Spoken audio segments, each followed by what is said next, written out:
Bienvenidos a nuestra inmersión profunda de hoy.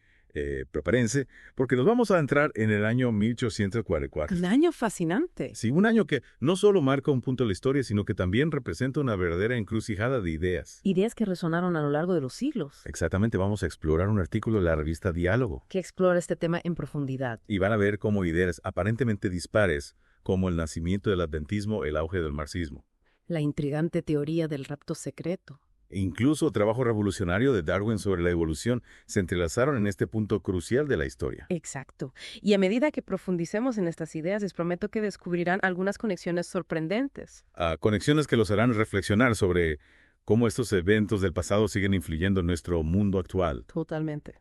Comencemos con 1844 y su importancia para la Iglesia Adventista del Séptimo Día. Para los adventistas, 1844 es un año fundamental, marca la culminación de la profecía de los 200-300 días de Daniel 8.14. Una profecía que generó un gran despertar religioso en la década de 1840. Conocido como El movimiento millerita, miles de personas creyeron que Jesús regresaría. a la Tierra el 22 de octubre de 1844. Es increíble cómo una profecía bíblica pudo movilizar a tantas personas. Imaginen la expectación y la esperanza que debieron haber sentido. ¿Qué sucedió cuando la fecha llegó y Jesús no regresó? Bueno, ese evento, conocido como el Gran Chasco, llevó a un periodo de profunda introspección y reevaluación de la interpretación bíblica. Para muchos fue un momento de desilusión y confusión. Sin embargo, para un pequeño grupo de milleritas, marcó el comienzo de una nueva comprensión del ministerio de Cristo y el nacimiento de la Iglesia Adventista del Séptimo Día.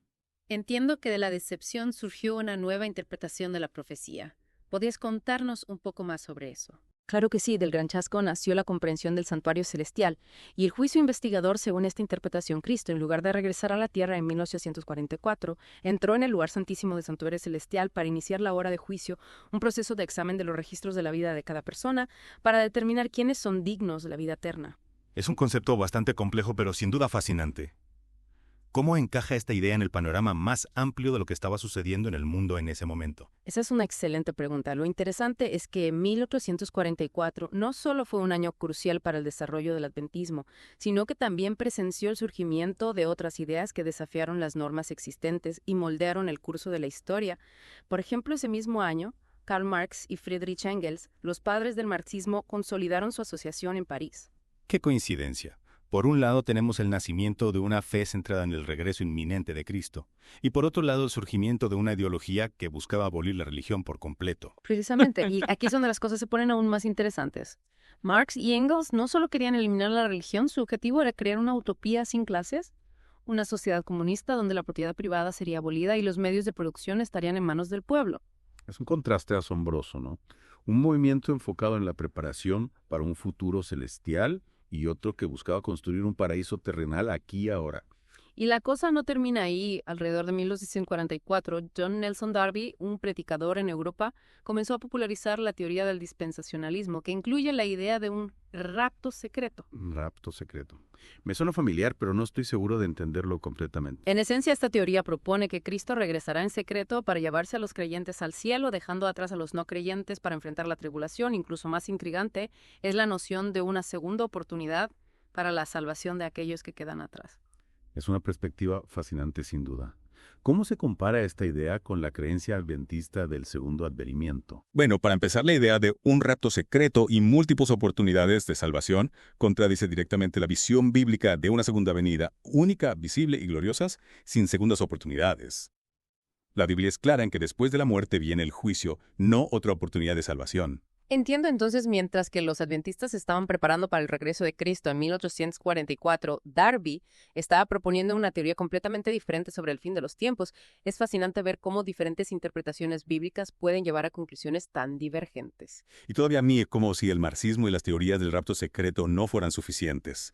1844 también vio a Charles Darwin consolidando su teoría de la evolución, un desafío directo al relato bíblico de la creación. Es increíble. Mientras que algunos esperaban el regreso inminente de Cristo y otros soñaban con una utopía sin Dios, Darwin estaba sentando las bases para una revolución científica que cambiaría para siempre nuestra comprensión del mundo natural. Exacto, aunque Darwin no publicaría. El origen de las especies, hasta 15 años después, las semillas de su revolucionaria teoría se sembraron en 1844. Curiosamente, este fue también el periodo en que la Iglesia Adventista del Séptimo Día se estaba estableciendo con un fuerte énfasis en el sábado como un monumento a la creación de Dios. Es una yuxtaposición fascinante, la teoría de la evolución desafiando la narrativa de la creación, mientras que los adventistas reafirmaban la importancia del sábado como un recordatorio del poder creador de Dios. Precisamente, y como veremos en la próxima parte de nuestra inmersión profunda, estas diferentes visiones del mundo, a menudo contradictorias, continuaron desarrollándose y chocando a lo largo de la historia, dejando una huella imborrable en nuestra sociedad actual. No puedo esperar a explorar más a fondo estas fascinantes conexiones. Retomando nuestra inmersión profunda en el año 1844, recordemos que esta fecha no solo marcó el nacimiento de la Iglesia Adventista del Séptimo Día, sino que también fue testigo del surgimiento de otras corrientes de pensamiento. Que desafiaron las normas existentes y dieron forma al mundo moderno. Exacto, hablamos de la fascinante coincidencia. Del surgimiento del adventismo con el del marxismo, la teoría del rapto secreto e incluso la consolidación de la teoría de la evolución de Darwin, todo en el mismo año. Es realmente sorprendente cómo 1844 fue un crisol de ideas tan dispares. Sin duda, y cada una de estas ideas tuvo un impacto profundo en la historia. Hoy vamos a profundizar en el trasfondo del movimiento millerita, ese despertar religioso masivo que preparó el escenario para el nacimiento del adventismo. Me parece una excelente idea. Recordemos que el movimiento millerita fue impulsado por las predicaciones de William Miller, un granjero que se convirtió en predicador. Que a través de un intenso estudio de la Biblia llegó a la conclusión de que Cristo regresaría a la tierra. Alrededor de 1844. Así es, Miller dedicó años a analizar la profecía de los 200-300 días en Daniel 8.14, convencido de que esta profecía predecía el regreso de Cristo. Sus enseñanzas se difundieron rápidamente, atrayendo a miles de seguidores en todo Estados Unidos. Es asombroso cómo la interpretación de una sola profecía bíblica pudo generar un movimiento religioso tan extenso. ¿Puedes contarnos un poco más sobre cómo se propagó este movimiento y quiénes fueron sus seguidores? El movimiento millerita no se limitó a un solo grupo o denominación. De hecho, la expectación por el pronto regreso de Jesús se extendió por diversas ramas del cristianismo, incluyendo blancos, negros, mujeres, incluso niños que se unieron para proclamar este mensaje. Niños predicando el fin del mundo. Lo fue. La gente se preparaba para el regreso de Cristo de diversas maneras, vendiendo sus posesiones, reconciliándose con sus enemigos y dedicándose a la oración y al estudio de la Biblia. La expectativa era palpable. Sin embargo, sabemos que el 22 de octubre de 1844 llegó y pasó, y Jesús no regresó. ¿Cómo afectó este evento conocido como el Gran Chasco a los milleritas? El Gran Chasco fue un momento de profunda desilusión para muchos. Algunos abandonaron su fe, mientras que otros se aferraron a ella con más fuerza, buscando respuestas en las Escrituras. Es comprensible, después de tanta expectativa y preparación, debe haber sido devastador para los milleritas enfrentar la realidad de que sus predicciones no se habían cumplido. ¿Cómo se recuperaron de esa decepción? Un pequeño grupo de milleritas, en lugar de abandonar su fe, se dedicó a un estudio aún más profundo de la Biblia, buscando comprender por qué no se habían cumplido sus expectativas. Y fue en este proceso de reexaminación de las Escrituras que surgió una nueva comprensión de la profecía de Daniel 8.14. Es interesante cómo la desilusión, en lugar de destruir su fe, los impulsó a buscar una comprensión más profunda de la Biblia. Exactamente. Y a través de su estudio llegaron a la conclusión de que si bien la fecha del 22 de octubre de 1844 era correcta, su interpretación del evento era errónea. Descubrieron que en lugar de regresar a la tierra, Cristo había comenzado una nueva fase de su ministerio en el santuario celestial. Ya hemos hablado un poco sobre el santuario celestial y el juicio investigador, pero me gustaría profundizar un poco más en este concepto. ¿Podrías explicarlo de una manera que sea fácil de entender para alguien que no está familiarizado con la teología adventista? Claro que sí, la Biblia describe un santuario celestial, un modelo del santuario terrenal, donde se realizaban los servicios rituales en el Antiguo Testamento. En el Antiguo Israel, el santuario terrenal era el lugar donde se realizaban los sacrificios para la expiación de los pecados. Del mismo modo, el santuario celestial es el lugar donde Cristo realiza la obra de expiación por nosotros. Entiendo, pero ¿qué tiene que ver esto con el juicio investigador? Según la nueva comprensión que surgió del movimiento millerita, Cristo, después de su ascensión, entró en el lugar santísimo de este santuario celestial para iniciar la obra de juicio investigador. Este juicio no es para condenar, sino para determinar quiénes son verdaderamente seguidores de Cristo y quiénes han aceptado su sacrificio expiatorio. Entonces, en lugar de regresar a la tierra en 1844, Cristo comenzó una obra de juicio en el cielo. Pero ¿cómo funciona este juicio?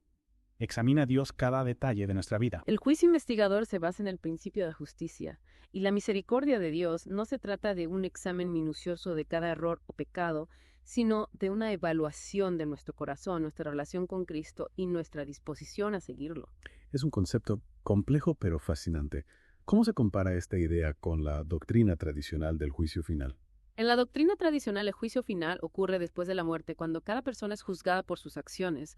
El juicio investigador, por otro lado, ocurre antes del regreso de Cristo, brindando una oportunidad para que nuestros pecados sean borrados y para que seamos encontrados dignos de la vida eterna. Entonces el juicio investigador es una especie de prejuicio, una oportunidad para que nuestros casos sean revisados y nuestros pecados sean perdonados antes del juicio final. Es un concepto que sin duda ofrece esperanza y consuelo. Exactamente. Y esta esperanza es fundamental para la fe. Adventista nos recuerda que Dios no nos ha abandonado, sino que está trabajando activamente en nuestro favor, preparando el camino para nuestro encuentro final con Él. Es realmente un giro fascinante en la historia del movimiento millerita de la desilusión del Gran Chasco. Surgió una nueva comprensión de la profecía, una nueva doctrina sobre el juicio y finalmente el nacimiento de la Iglesia Adventista del Séptimo Día. Así es, y esta nueva comprensión centrada en el santuario celestial, el juicio investigador y la importancia de la ley de Dios, incluyendo el sábado, como un monumento a la creación, se convirtió en la base de la identidad adventista. Es un recordatorio poderoso del poder creador de Dios en un mundo donde la teoría de la evolución estaba ganando terreno y donde otras ideologías como el marxismo buscaban eliminar a Dios de la ecuación por completo.